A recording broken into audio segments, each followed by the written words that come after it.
What happens when you allow yourself to play in the field of your own creativity? I'm discovering that really the more I listen and the more I give myself permission to follow my inspiration's lead, the deeper into joy I go.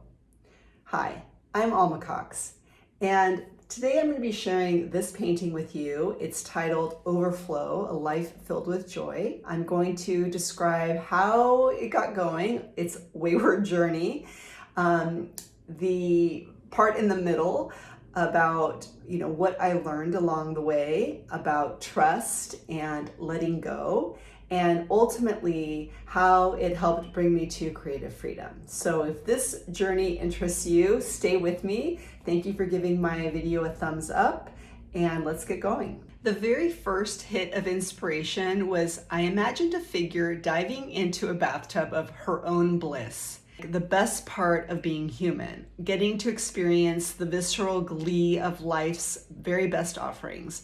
We all know that life comes with the opposites, but this figure really felt joyful to me. And the image of a nude female figure with a book came to me. The woman in the painting is the one who holds the story. All the morning journal pages, she's allowed herself to be vulnerable. She's truly revealed herself to herself. Then the artist appeared, and she was painting the bathtub into existence. And this figure felt kind of like a divine feminine energy. So fast forward, and I painted the background with a lot of freedom, applying the paint liberally as I do with most paintings.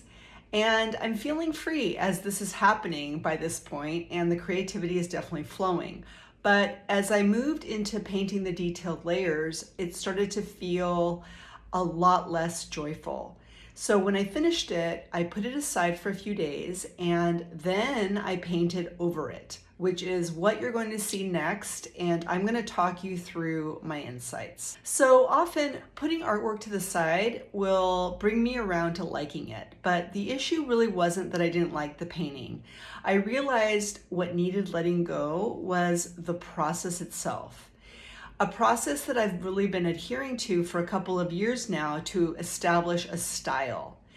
And we hear how having one's own style is so important in the art world, but lately I really find it at odds with creativity that really is unlimited, right? In a field of all possibilities. So I felt that my soul was kind of directing me to feel more freedom as I paint. But here was the rub.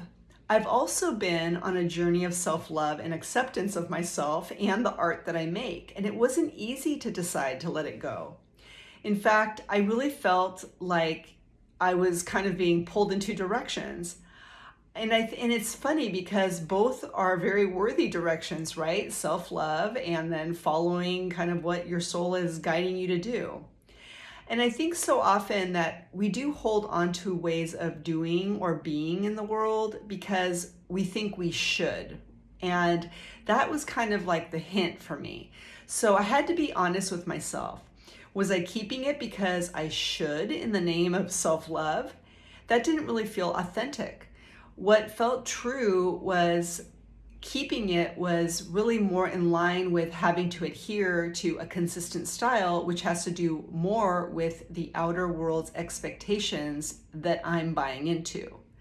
So honestly, it felt restrictive to keep it. And I was really afraid. So I decided to meet myself part way, and I worked out just some general shapes on my iPad. I still didn't know where it was leading, but I had a general sense of some shapes that I could use as a jumping off point.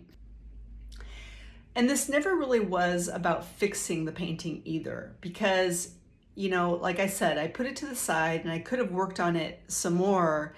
But it had the parts, right? The parts that I had drawn, they were there. I mean, all that was left to do was maybe make it more vibrant, up the contrast, do that kind of thing. But it wasn't about that. It was really about this quiet voice inside of me. And it was really about allowing myself to be led by that, by something deeper than my mind's expectations. So as this painting progressed, Overflow, became more than just a painting. It became a reminder that creativity isn't something that we control. It's actually something that we trust, which I did, honestly, with every brushstroke that I was inspired to make. And the painting not only changed to be more abstract, but the figure who I thought was the artist really became more of an observer, less of an authority, more like the quiet soul within kicking back, observing its own experience as a human. Doing the deep introspective work, the woman in the painting, to get to a place where joy is experienced daily and as natural as a bath. I started this video by asking, what happens when you allow yourself to play in the field of your own creativity? But there's so many undercurrents to consider when we are in the midst of our creativity. And oftentimes there are these layers that bog down creativity's own desire for you. And I feel like this is kind of where this message was going for me, just to remember it's not about anything external. It's not about any kind of social agenda or successful agenda I might have. Creativity is a privilege that I get to experience. And I just felt kind of humbled, by this invitation, if you will, to heed, the destruction of this painting, to try something that I was being guided to create instead. And it's all very subtle, but this is, I think, rewarding, because, whether you like the old painting or the new painting, whether I like the old painting or the new painting it's kind of irrelevant. I am just happier being in the flow, and that was part of the process that I was led to, and that felt authentic. And, I felt like I was in integrity with my creativity. So hopefully that serves you in some way. So this also led me to, play some more. And the next inspired idea I got was to take the pieces of this painting and play with them in patterns. I watch a lot of videos on how to make patterns, and there's so many wonderful artists doing amazing work, and I'm a huge fan of fabric. But this is also about trusting my own voice, my own creativity. And so I decided just to take pieces of this painting and turn them into a small fabric collection, which I'm showing you right now.